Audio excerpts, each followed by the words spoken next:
প্রিয় শিক্ষার্থী বন্ধুরা, এবার আমরা ট্যাগ কোশ্চেন তৈরির কিছু নিয়ম সম্পর্কে আলোচনা করব এবং কিছু উদাহরণ দেখে নেব। প্রথম অংশ, রুল নাম্বার 1, বাক্যের শেষে full stop, interrogation sign, exclamatory sign উঠিয়ে দিয়ে একটি কমা বসাতে হবে এবং ট্যাগ কোশ্চেন এর শেষে জিজ্ঞাসা চিহ্ন দিতে হয়। যেমন, Meena has done the sum, hasn't she? We should plant more trees, shouldn't we?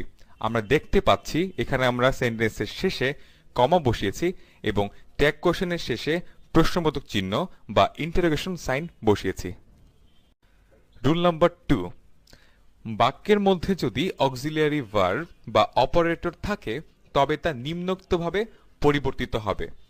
যেমন, এম থাকলে আরেন্ট, ইজ থাকলে ইজেন্ট, আর থাকলে আরেন্ট, হ্যাভ থাকলে হ্যাভেন্ট, তেমনিভাবে has, hasn't, had, hadn't, was, wasn't, were, weren't, shall, shan't, তেমনিভাবে will হলে হবে won't, can হলে হবে কান্ট, কুড হলে হবে কুডেন্ট, মে হলে হবে মাইন্ট, মাইট থাকলে মাইটেন্ট, শুড থাকলে শুডেন্ট এবং অট থাকলে অটেন্ট। যেমন, they are waiting, aren't they? I shall go there, shan't I? এখানে দেখতে পাচ্ছি যে আর থাকলে আমরা আরেন্ট বসিয়েছি এবং শ্যাল থাকলে আমরা শান্ট বসিয়েছি। রুল নাম্বার 3, ট্যাগ কোয়েশ্চেন এর সাবজেক্ট সবসময় প্রোনাউন হবে। মূল বাক্যের সাবজেক্ট একজন পুরুষ বোঝালে ট্যাগ কোয়েশ্চেনের সাবজেক্ট হবে হি। তেমনিভাবে মূল বাক্যের সাবজেক্ট যদি একজন মহিলা বোঝায় তাহলে ট্যাগ কোয়েশ্চেনের সাবজেক্ট হবে শি এবং মূল বাক্যের সাবজেক্ট দ্বারা একটি বস্তু বা ইতর প্রাণী বোঝালে ট্যাগ কোয়েশ্চেন এর সাবজেক্ট হবে ইট। মূল বাক্যের সাবজেক্ট দ্বারা একাধিক ব্যক্তি, বস্তু বা প্রাণী বোঝালে ট্যাগ কোয়েশ্চেন এর সাবজেক্ট হবে দে। কিছু উদাহরণ আমরা দেখি। Mister Haque is our English teacher, isn't he? এখানে আমরা দেখতে পাচ্ছি সেন্টেন্সের সাবজেক্ট মিস্টার হক একজন পুরুষ, তাই ট্যাগ কোয়েশ্চেনের সাবজেক্ট আমরা হি বসিয়েছি। তেমনিভাবে he reads newspaper every day, doesn't he, etcetera. Rule number 4, মূল সেন্টেন্সটি যদি অ্যাফার্মেটিভ হয় তাহলে ট্যাগ কোয়েশ্চেনটি নেগেটিভ হবে। যেমন, Raju was studying well, wasn't he? এখানে সেন্টেন্সটি হচ্ছে অ্যাফার্মেটিভ, তাই ট্যাগ কোয়েশ্চেন হচ্ছে নেগেটিভ। তেমনিভাবে he will arrive on time, won't he? Rule number 5, মূল সেন্টেন্সটি যদি নেগেটিভ হয় তাহলে ট্যাগ কোয়েশ্চেনটি হবে অ্যাফার্মেটিভ। যেমন, you should not disturb me, should you? আমরা দেখতে পাচ্ছি এখানে সেন্টেন্সটি হচ্ছে নেগেটিভ, তাই ট্যাগ কোয়েশ্চেনটি হয়েছে অ্যাফার্মেটিভ। তেমনিভাবে there is not enough time, is there, ইত্যাদি।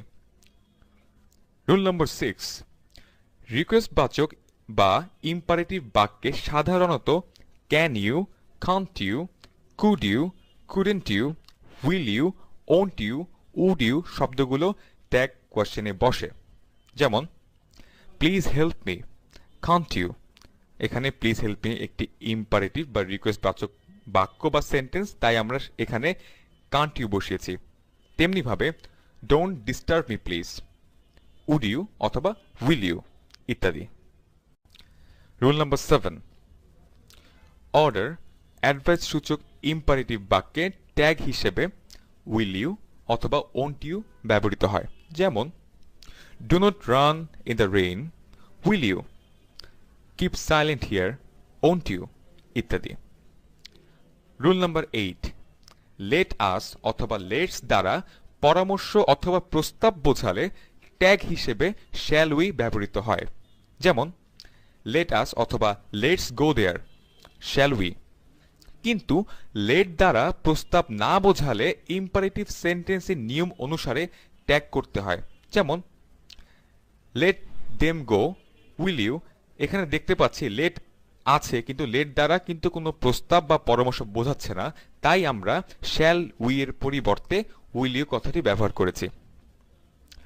রুল নাম্বার 9, স্টেটমেন্ট এর সাবজেক্ট যদি everybody, somebody, everyone, someone, anyone, nobody, none ইত্যাদি হয় তখন ট্যাগ কোয়েশ্চেন এর সাবজেক্ট হিসেবে দে ব্যবহৃত হয়। যেমন, everybody is happy here, aren't they? Statement বা সেন্টেন্স এর সাবজেক্ট এখানে এভরিবডি, তাই ট্যাগ কোশ্চেনের সাবজেক্ট আমরা দে বসিয়েছি। ঠিক তেমনিভাবে none wishes to be unhappy, do they ইত্যাদি।